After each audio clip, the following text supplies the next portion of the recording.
You know, with this country on the verge of war, it's getting pretty hard to take my line of work, doing voices for radio commercials, all that seriously.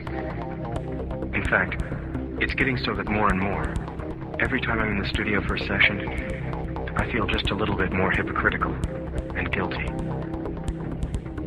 It's like I'm part of this massive conspiracy to lure unsuspecting people into spending all their money on image-enhancing products that in reality they little need nor ill can afford. The strange thing is, the more guilty I feel about this situation, the better my work is. My delivery has improved tenfold since the Iraqi crisis. I work 4 or 5 times a week. I've even upped my rates. Just think what would happen in the event of an all-out war. Thinking about it almost makes it worth thinking about.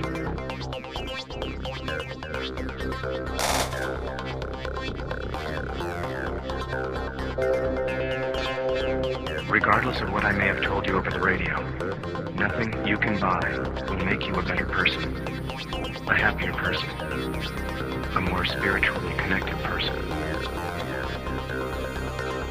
There are things that can never be turned into commodities and marketed, and these things must be searched for within each of us individually.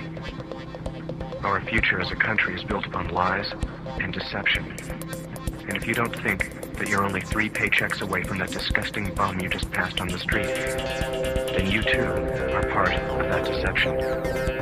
No matter how much money you have, the sad fact remains that regardless of what color Porsche or BMW or Lamborghini you have, you will never be one of George Bush's rich friends.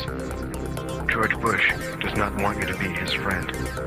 George Bush does not care enough about you to even dislike you. You cannot afford to buy your way into his country club.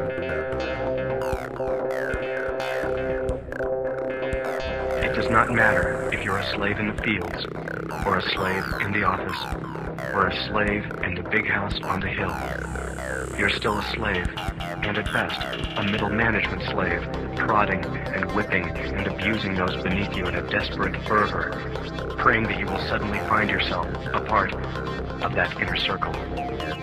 Believe me, you will be dead long before you get close to that inner circle, and you will be replaced the very next day by yet another well-groomed, well-oiled, eager, well-meaning, brown-nosing slave. Remember what I said. George Bush and his rich friends do not need you in their country club.